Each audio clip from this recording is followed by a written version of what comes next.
Namaskar. A warm welcome to World News and Indian Perspective on All India Radio. This is VC Pramod and with me is Manoj Singh Rana bringing glimpses of the major developments of the day from across the globe. Over the next half an hour we shall bring you the latest from the world of politics, economy, sports, entertainment and more. The headlines. Special ASEAN-India Foreign Ministers meeting held in New Delhi to commemorate 30th anniversary of ASEAN-India dialogue relations. India's Defence Minister Rajnath Singh says security forces working in tandem in Jammu and Kashmir to eradicate terrorism.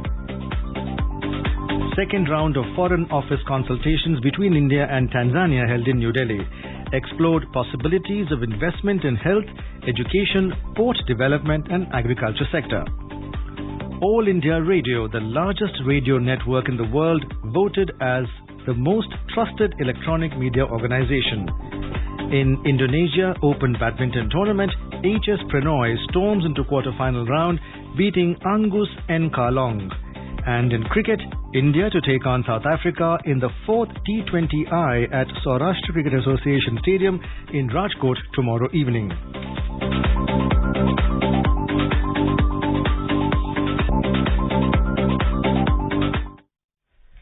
The special ASEAN-India Foreign Ministers meeting was held in New Delhi on Thursday to commemorate the 30th anniversary of the ASEAN-India dialogue relations.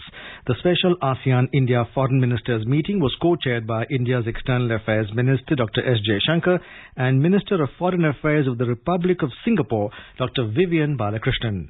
External Affairs Ministry said the importance of India-ASEAN relations was underlined in the meetings as ASEAN plays an important role in India's Act East policy and its vision for the wider Indo-Pacific. Speaking at the meeting, Dr. S. Jaishankar said the association has successfully carved out a niche for itself.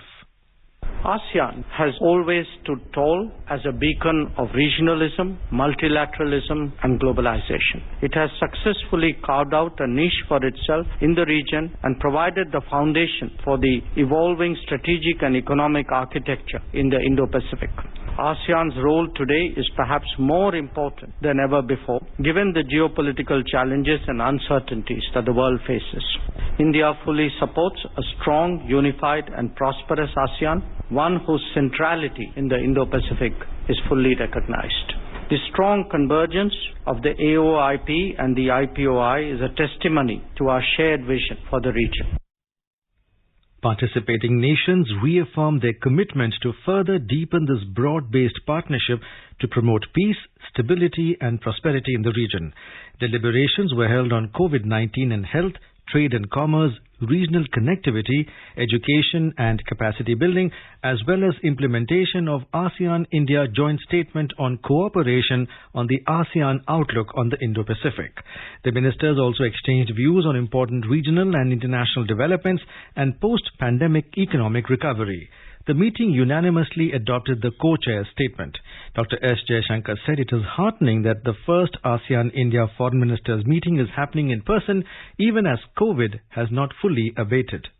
The COVID pandemic has not fully abated and there is much ground yet to be covered as we walk towards post-pandemic recovery. This path has become even more arduous with geopolitical headwinds which we face due to developments in Ukraine and its knock-on effects on food and energy security as well as fertilizer and commodity prices and logistics and supply chain disruptions.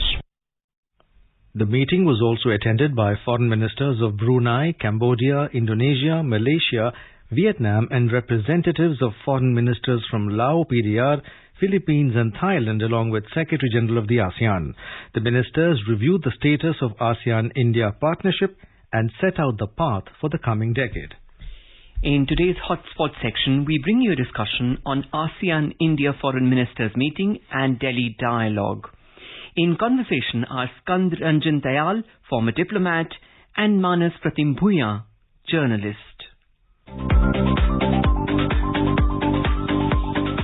Mr. Dayal, India is hosting a meeting of foreign ministers of ASEAN countries to commemorate 30 years of dialogue partnership with the ASEAN, 10-nation ASEAN. How do you see India hosting the foreign ministers of the ASEAN countries at a time when we are witnessing geopolitical upheaval, including in Ukraine? India's commitment to ASEAN is very strong, and in the last 30 years, from a sectoral dialogue partner, we are now a full-fledged strategic partner of ASEAN, and our policy, which was Look East policy, to integrate more with East Asia, with ASEAN countries, is now more dynamism under Prime Minister Narendra Modi's direction of Act East policy. But 5 years back, we had the 25th anniversary of India-ASEAN relations, and in these 5 years, world has changed substantially. Indo-Pacific has changed, and Europe has changed. And it is a right time to review not only India-ASEAN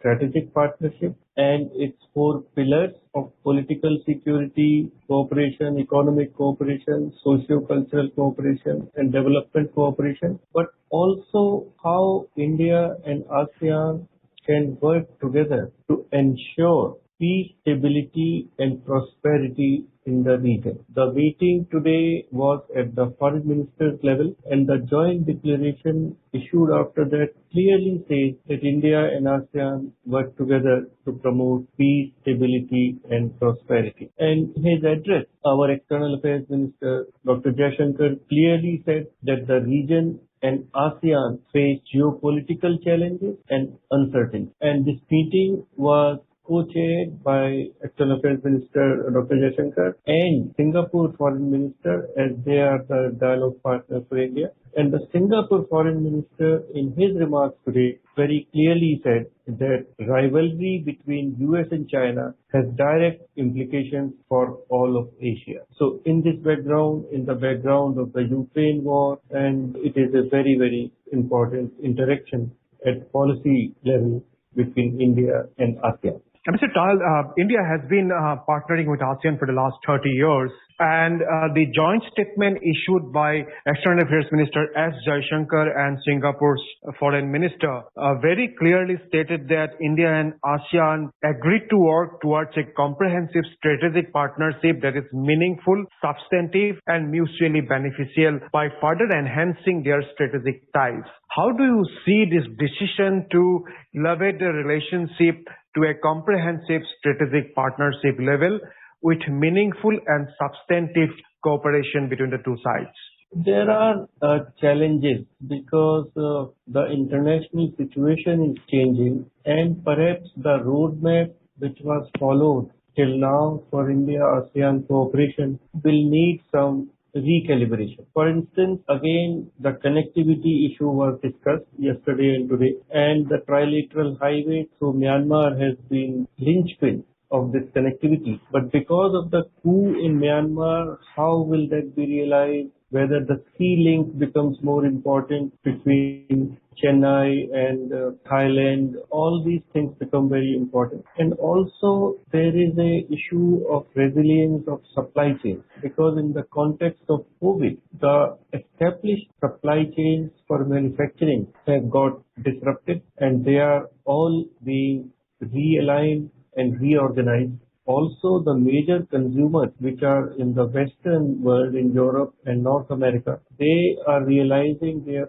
over-dependence on China in the supply chain, and ASEAN countries and India need to respond to that desire to have supply chain in which India is fully integrated along with ASEAN members to serve the global market. Yeah, the joint statement, Ambassador Tal also mentioned that the foreign ministers emphasized the need for more robust maritime and air connectivity between India and ASEAN countries. At the same time, it also said that both sides agreed to explore potential cooperation between ASEAN Outlook on Indo-Pacific and India's Indo-Pacific Oceans Initiative that was enunciated by Prime Minister 3 years back. So how do you see this convergence of ASEAN Outlook on the Indo-Pacific and India's Indo-Pacific Oceans Initiative? So do you think it will make some difference and it will produce some tangible outcome in our cooperation in the Indo-Pacific, which has become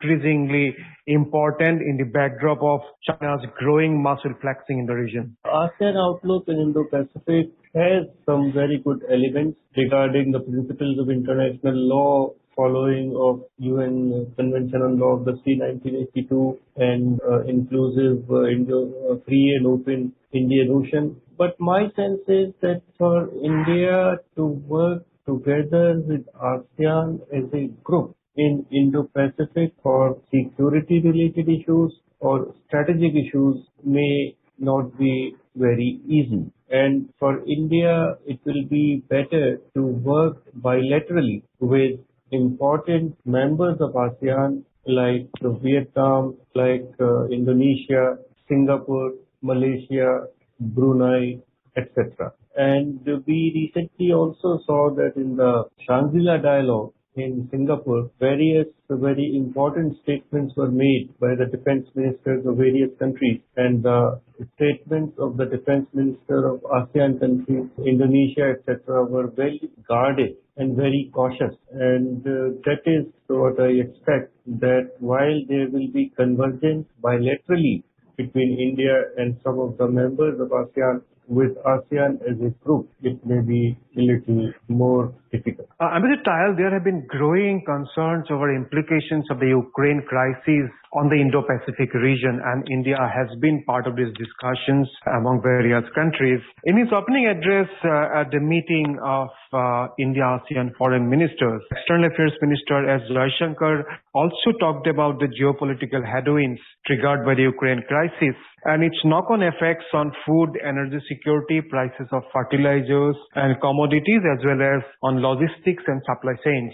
So what kind of implications you see on the Indo-Pacific from the developments in Ukraine, and what according to you the India and ASEAN can do together to offset some of the implications of the crisis in Ukraine? There are two aspects of the implications of the Ukraine crisis. One, of course, is the food security, and since wheat and corn, etc., fertilizers which are manufactured in Ukraine and Russia are not being exported, and it will have very harmful long-term effect on the food security of all the countries of the world, including of Indo-Pacific and ASEAN. So India and ASEAN have to work together to mitigate the harmful effect of this impending shortage of food grains, particularly wheat and corn. The second part is the re-emergence of a Cold War in Europe. And what objective of India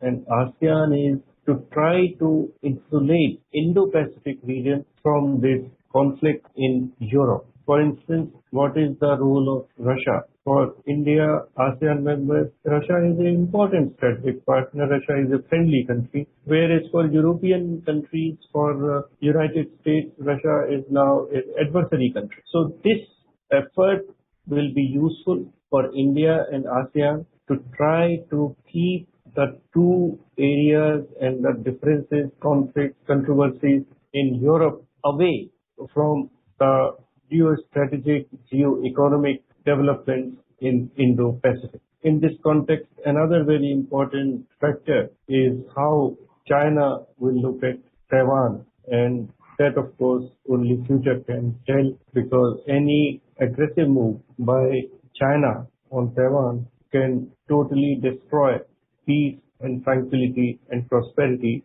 in the Indo-Pacific region. Ambassador Tayal, the Foreign Minister S. Jaishankar also made a very important statement that ASEAN's role today is perhaps more important than ever before, given the geopolitical challenges and uncertainties that the world faces. At the same time, he said India fully supports a strong, unified, prosperous ASEAN, one whose centrality in the Indo-Pacific is fully recognized. So how do you see this statement by our External Affairs Minister in the context of current geopolitical developments? It is a very important statement, and it signals to ASEAN members that yes, all of us, entire world, agree about the ASEAN centrality in geopolitical issues of East Asia, but they have to step up. The ASEAN countries, ASEAN Secretariat, ASEAN Chair cannot be silent. They cannot just brush all the issues under the carpet. They have to take a stand. They must try to resolve issues. They must try to bring differences down And we saw that again in the Shangri-La dialogue in Singapore just a few days back, the defense ministers of all the dialogue partners of ASEAN, US, Japan, Australia, in China, they all made very strong statements, but the statements coming from ASEAN members were evasive and not very clear. So if ASEAN wants its centrality to be respected, preserved and enhanced, it will have to become more proactive to ensure that the East Asian region remains free of conflict and controversy. Thank you so very much. Thank you. This is All India Radio giving you the world news. For quick news updates around the clock, follow us on Twitter at AIR News Alerts. Defense Minister of India, Rajnath Singh, said that Pakistan is continuously trying to foment trouble in India, but our armed forces have been successfully thwarting its nefarious designs. Addressing Jawans in Baramulla cantonment on the first day of his visit to Jammu and Kashmir on Thursday, the Defence Minister said Pakistan has its policy of bleeding India with thousands of cuts, but our armed forces are the protective shield because of which they themselves get cut. He said that the security forces are working in tandem in Jammu and Kashmir to eradicate terrorism. The minister mentioned that India believes in Vasudhaiva Kutumbakam, saying India has never attacked or encroached upon any country. He said that the nation is indebted to the services and sacrifices of our security forces for safeguarding our nation. Earlier, Rajnath Singh arrived in Srinagar for the two-day visit to Jammu and Kashmir. He is travelling to the forward areas of Jammu and Kashmir to assess the overall security situation. Senior commanders of the army will brief him about the overall security situation in the hinterland as well as along the line of control. The second round of Foreign Office consultations between India and Tanzania was held on Thursday in New Delhi. Consultations reviewed the entire gamut of bilateral relations, including political, economic, trade and investment, defense, cultural, people-to-people and other areas of mutual interest. Multilateral and regional issues including cooperation in United Nations, East Africa Community, South African Development Cooperation and African Continental Free Trade Area were also discussed. All India Radio, the largest radio network in the world, has again been voted as the most trusted electronic media organization in the country. According to a survey by the Reuters Institute in 46 countries, All India Radio and Doordarshan enjoy the highest trust.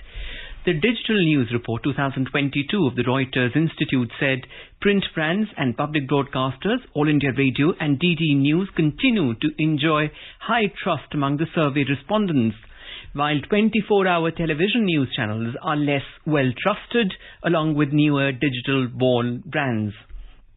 The survey of the Indian news brands by the Reuters Institute shows that the authenticity and accuracy of news by All India Radio and DD News stand at 72% and 71% respectively. According to the report, apart from the high level of trust which continues to grow, even the reach of both All India Radio and DD News has increased.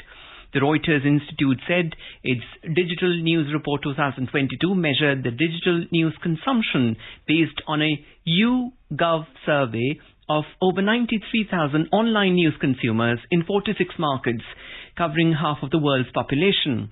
Principal Director General of News Services Division of All India Radio, N. Venudhar Reddy, thanked all listeners for reposing faith in AIR News. As part of their deployment to Southeast Asia, Indian naval ships Sahyadri and Commemorate are on a 3-day visit to Jakarta. INS Sahyadri is an indigenously built multi-role stealth frigate and INS Commemorate is an indigenously built ASW corvette. Frigates and corvettes are escort ships and frigates are larger than corvettes and have a fair mix of offensive and defense capabilities.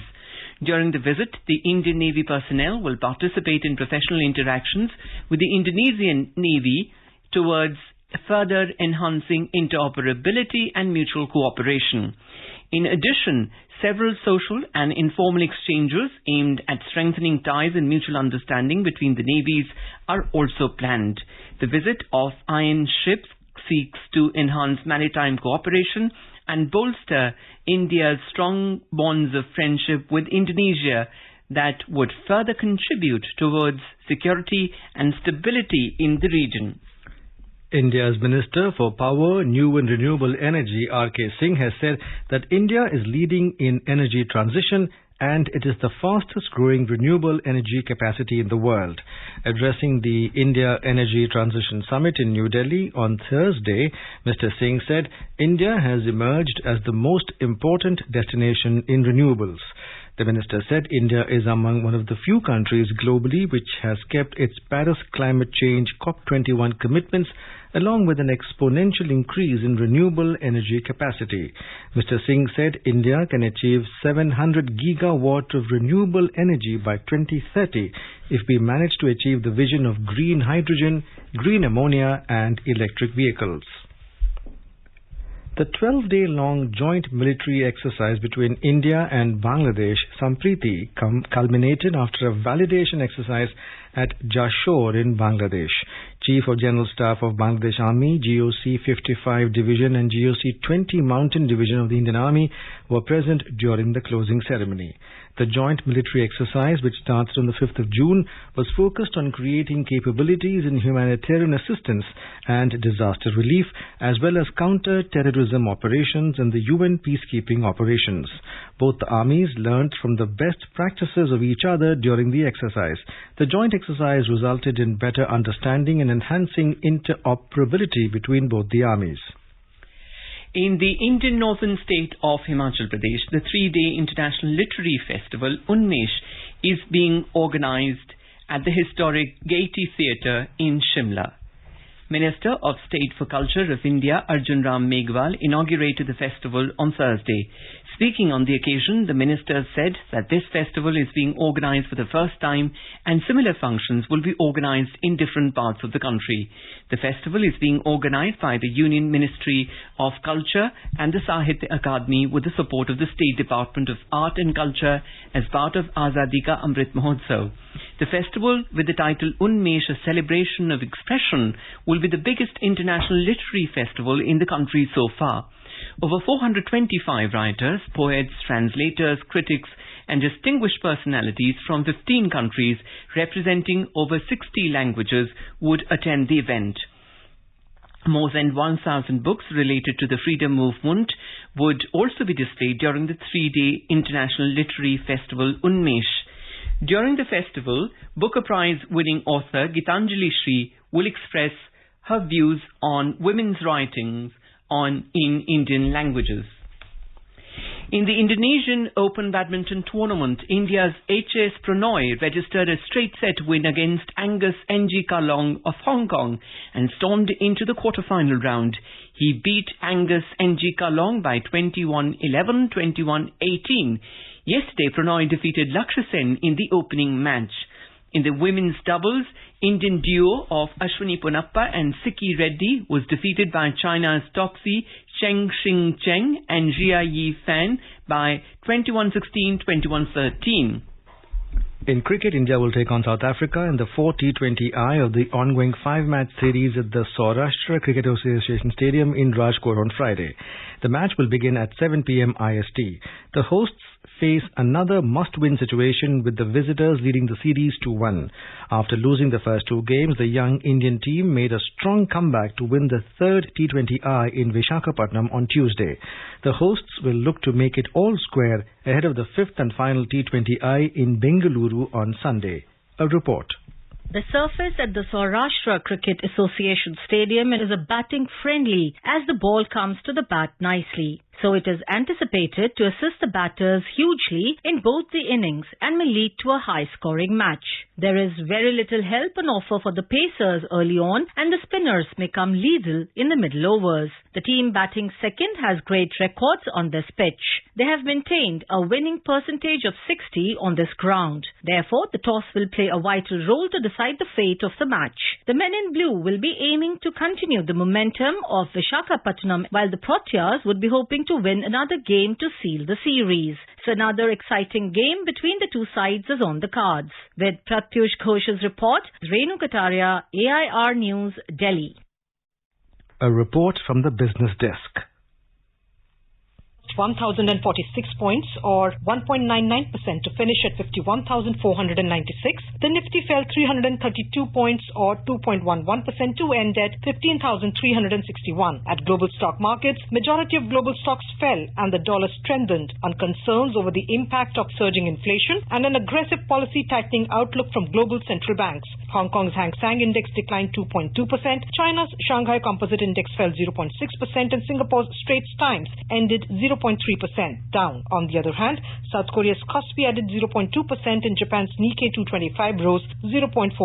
European shares were down in intraday trade. Oil prices erased early gains and fell to a 2-week low. Crude prices slipped more than 1.5%. In intraday trade, Brent crude was trading at around $116.70. And in the forex market, the rupee weakened marginally by 1 paisa against the US dollar. The rupee closed at 78 rupees and 8 paisa against the US currency. Anubha Rohatgi for World News, All India Radio. Now let us take a look at the major developments around the world as reported in the foreign press. First, we have a look at the press reports on China. The news of 12th Brics National Security Advisors meeting held virtually yesterday was widely reported. India's NSA Ajit Dobhal emphasized the need for urgent reform of the multilateral system in order to address global issues with credibility, equity and accountability. Mr. Dobhal welcomed the cooperation ongoing in the Brics Counter-Terrorism Working Group and emphasized the need to bolster cooperation against terrorism without any reservations. India briefing writes India is to receive a goods consignment from Russia via the much shorter INSTC route, and Russian crude oil reached 5% of India's seaborne imports, indicating an optimistic trade outlook between the two countries. The central banks in India and Russia are also finalizing the details of a bilateral payment system, discussing options such as Loro third-party account or Nostro accounts, so it does not violate global sanctions. Now let's have a look at the press reports on Nepal. Khabar Hub writes in an article, Nepal has signed labour MOUs and deals with 10 countries in 17 years. According to Ministry for Labour, Employment and Social Security, Krishna Kumar Shresht, Nepali workers seeking to go abroad for employment under the old labour agreement in Qatar, Saudi Arabia and Malaysia, the main destination countries of Nepali workers, will soon benefit by the new labour agreement. A quick look at the headlines once again. Special ASEAN-India Foreign Ministers meeting held in New Delhi to commemorate 30th anniversary of ASEAN-India dialogue relations. India's Defence Minister Rajnath Singh says security forces working in tandem in Jammu and Kashmir to eradicate terrorism. Second round of Foreign Office consultations between India and Tanzania held in New Delhi explored possibilities of investment in health, education, port development and agriculture sector. All India Radio, the largest radio network in the world, voted as the most trusted electronic media organization. In Indonesia Open Badminton Tournament, HS Prenoy storms into quarter-final round, beating Angus Ankalong. And in cricket, India to take on South Africa in the 4th T20I at Saurashtra Cricket Association Stadium in Rajkot tomorrow evening. And now, before we end, let us listen to Mahatma Gandhi's favorite bhajan, Vaishnav Jan, by artists from Germany. Vaishnava Janata, Thene Kahiye Tira Parai Jane Re, Para Dukhe Upat Kare Kare Toye, Mana Bimana Na Ane Re, Sakala Lokamam Sahure Bandi, Nilana Kare Kechman Nishalar ke Dan Dan Janan Teni Re Vaishnava Janata Tene Kahiye. And with that, we end this bulletin. We'll be back at the same time tomorrow with the next edition of World News.